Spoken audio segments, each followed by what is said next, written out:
नागपूर ते गोवा या 805 किलोमीटर लांबीच्या शक्तीपीठ महामार्गाला शेतकऱ्यांमधून तीव्र विरोध होतोय। 12 जिल्ह्यांमधून जाणाऱ्या या महामार्गासाठी कोल्हापूर जिल्ह्यातील सुमारे 6,500 एकर तर राज्यभरातील शेतकऱ्यांची हजारो एकर जमीन संपादित करावी लागणार आहे। महामार्गासाठी द्याव्या लागणाऱ्या जमिनीमुळे शेतकऱ्यांचं कायमस्वरूपी नुकसान होणार असल्यामुळे कोल्हापुरातून या महामार्गाला जोरदार विरोध होतोय। शेतकऱ्यांच्या महामार्गाबद्दलच्या भावना राज्य सरकारपर्यंत पोहोचाव्यात यासाठी आज महामार्ग विरोधी संघर्ष समितीच्या नेतृत्वाखाली जिल्ह्यातील हजारो शेतकऱ्यांनी एकत्र येत जिल्हाधिकारी कार्यालयावर मोर्चा काढला। हा मोर्चा जिल्हाधिकारी कार्यालयावर आल्यानंतर मोर्चाचं सभेत रूपांतर झालं। या सभेत बोलताना खासदार शाहू महाराज छत्रपतींनी कुणाचीही मागणी नसताना शक्तीपीठ महामार्ग शेतकऱ्यांवर लादण्याचं कारण काय असा सवाल उपस्थित करत सरकारनं 12 जुलैपर्यंत यावर सकारात्मक निर्णय घ्यावा, अन्यथा त्यानंतर सरकारची कोंडी होईल असा इशारा दिला। कॉन्ट्रॅक्टरसाठी हा महामार्ग आपण त्यांनी काढलाय। जो महामार्ग आत्तासुद्धा आपण नागपूरला जायचं असेल तर आपण वेगळ्या मार्गाने जाऊ शकतो। नागपूरहून लोकांना यायचं असलं तर तरी चालतं आहे, परंतु हा नवीनच सगळ्यांच्या शेतांच्या मधून जाणारा महामार्ग हा आपल्याला निश्चित नको आहे, हे आपण ठरवा। आणि आज हे निवेदन इथं कलेक्टर साहेबांच्या इथं आपण देणार आहोत, म्हणजे शासनाकडून देणार आहोत। आणि शासनाकडनं आज जरी निर्णय नाही झाला तरी 12 तारखेपर्यंत निर्णय त्यांचा अपेक्षित आहे आणि त्याच्यानंतर आपण कुठला मार्ग अवलंबायचा हा आपण निश्चित ठरवणार। आमदार सतेज पाटील यांनी सरकारनं या महामार्गाबद्दल दाखवायचं एक आणि करायचं एक अशी भूमिका घेतलीये अशी टीका करत ठेकेदारांच्या हितासाठीच्या या महामार्गाला शेतकऱ्यांनी तीव्र विरोध करण्याची शपथ घ्यावी असं आवाहन केलं। आज पॅरलल रस्ते या सगळ्या शक्तीपीठ महामार्गाला प्रामुख्याने त्या ठिकाणी आहेत, परंतु हा जो काय रस्ता या ठिकाणी होतोय हा फक्त कॉन्ट्रॅक्टरांच्या हितासाठी हा रस्ता केला जातोय हे मला मुद्दामून आपल्याला या ठिकाणी सांगायचं। अजून टेंडर निघालं नाही, नाहीतर टेंडर निघालं तर आपल्याला कळेल की कुणासाठी हा रस्ता प्रामुख्याने त्या ठिकाणी होतो। ज्या लोकांनी इलेक्ट्रॉल बॉन्ड घेतलेले आहेत त्यांच्यासाठीच हा रस्ता प्रामुख्याने पाटणकर साहेब करण्यात येतोय, बाकी दुसरा कुठला उद्देश नाही। समृद्धी महामार्गामध्ये काय घडलं हे उभ्या देशाने आणि महाराष्ट्राने बघितलेलं आहे। किती भ्रष्टाचार झाला, किती शेतकऱ्याला देशोधडीला लावलं हे उभ्या महाराष्ट्राने त्या ठिकाणी बघितलेलं आहे।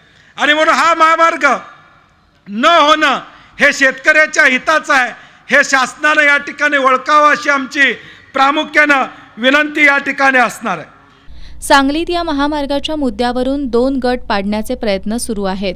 कोल्हापूरमध्ये असं होऊ नये याची दक्षता घेण्याचं आवाहन करत शेतकऱ्यांनी शुक्रवारपर्यंत महामार्गासंदर्भातील हरकती नोंदवाव्यात असं आवाहनही आमदार पाटील यांनी केलं। राज्य सरकारनं 12 जुलैपर्यंत निर्णय घेतला नाही तर होणारं आंदोलन सरकारला झेपणार नाही असा इशाराही त्यांनी दिला। म्हणून आज आपण कोल्हापूरकर म्हणून माझी विनंती आहे, आज इथं सगळ्यांनी शपथ घेऊया, कुठल्याही परिस्थितीत अधिकारी आले तर आम्ही मोजणी होऊ देणार नाही ही शपथ आपण या ठिकाणी घेऊया। मान्य आहे का? मान्य। शपथ घेऊया की मोजणी कुठल्याही परिस्थितीत आम्ही घेऊ देणार नाही। आणि एखादा अधिकारी एवढे पैसे मिळतात चेक घे म्हणला तरी या ठिकाणी घेणार नाही, ही देखील शपथ आपण या ठिकाणी घेतली पाहिजे। हा लढा आपल्याला यशस्वी करायचा असेल तर ही वज्रमुठ, ही एकजूटपणा हा कायमपणे आपल्याला ठेवावा लागेल, ही ताकद आपल्याला कायमपणे ठेवावी लागेल। अधिवेशनात घोषणा करा, आमची हरकत त्याला नाही, आमची ना त्याला या ठिकाणी असणार नाही, परंतु हा निर्णय 12 तारखेच्या आधी तुम्ही घ्या। हा रद्द करायचा निर्णय तुम्ही आता 12 तारखेच्या आधी घ्या, नाहीतर त्यानंतर आम्ही सगळे तीव्र आंदोलन, जे आंदोलन या महाराष्ट्र सरकारला झेपणार नाही, जे आंदोलन या महाराष्ट्र सरकारला या ठिकाणी परवडणार नाही, अशा पद्धतीचं आंदोलनाची धग ही कोल्हापूरमधून या ठिकाणी येणाऱ्या 12 तारखेनंतर केली जाईल हा विश्वास या निमित्ताने मी आपल्याला देतो। आमदार सतेज पाटील यांनी शक्तीपीठ महामार्ग आणि स्मार्ट मीटरचा निर्णय रद्द झाल्याशिवाय आपण स्वस्थ बसणार नाही असंही त्यांनी सांगितलं। शेतकऱ्यांवर पोलिसांनी आणि प्रशासकीय अधिकाऱ्यांनी कारण नसताना जबरदस्ती करू नये, नाहीतर जशास तसं उत्तर मिळेल असा इशाराही त्यांनी यावेळी दिला। महामार्ग विरोधी संघर्ष समितीचे समन्वयक गिरीश फोंडे यांनी महामार्गाबाबत निर्णय झाला नाही तर नेत्यांना जिल्हाबंदी करण्यासह आंदोलनाची तीव्रता वाढवण्याचा इशारा दिला। माजी खासदार राजू शेट्टी यांनी शेतकऱ्यांचा आणि भक्तांचा बळी देऊन हा रस्ता होत असेल तर तो होऊ देणार नाही असा इशारा दिला। म्हणजे निवडणुकीच्या आधी आपण काहीतरी करायला लागलेलो आहे म्हणून भक्तांना खुश करण्यासाठी भक्त कोण आम्हीच आहे किंवा बाळूमामाला आम्हीच जातो, पंढरपूरला आम्हीच जातो, तुळजापूरला आम्हीच जातो, महालक्ष्मीला आम्हीच जातो आणि मग आम्हीच भक्त आहे, आम्हीच त्या देवाला जाणार आहे आणि आम्हाला हा रस्ता नको आहे। मग हा रस्ता नेमका कुणाला पाहिजे झाला आहे? भक्ताचा बळी देऊन तुम्ही हा रस्ता करणार असाल तर हा रस्ता आम्ही होऊन देणार नाही।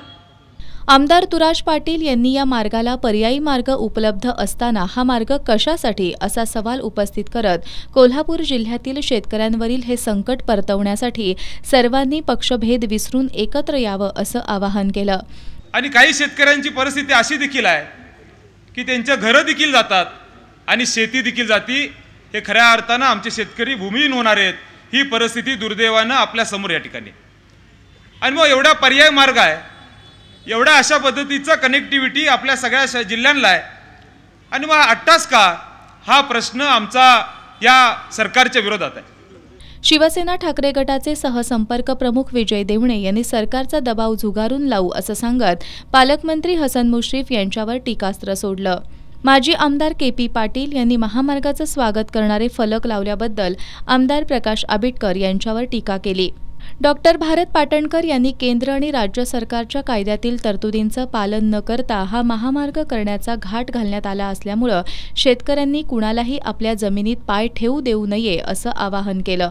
महामार्गाला विरोध करणाऱ्या शेतकऱ्यांनी लोकसभा निवडणुकीत सत्ताधाऱ्यांचे उमेदवार पाडलेत, तरीही महामार्गाचा निर्णय रेटला तर विधानसभा निवडणुकीत मुख्यमंत्री उपमुख्यमंत्र्यांसह त्यांच्या उमेदवारांचं डिपॉझिट जप्त होईल असा इशाराही डॉक्टर पाटणकर यांनी दिला। माजी आमदार संजय बाबा घाटगे यांनी ठेकेदारांच्या भल्यासाठी घातलेला महामार्गाचा घाट उधळून लावत शेती वाचवण्यासाठी रात्रीचा दिवस करू अशी ग्वाही दिली।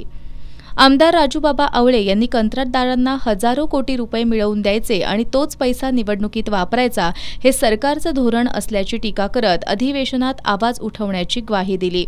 कॉम्रेड संपत देसाई यांनी येत्या अधिवेशनामध्ये याबद्दल सरकारनं भूमिका स्पष्ट केली नाही आणि हा मार्ग रद्द केला नाही तर येत्या विधानसभा निवडणुकीत सरकारला याची किंमत चुकवावी लागेल असा इशारा दिला।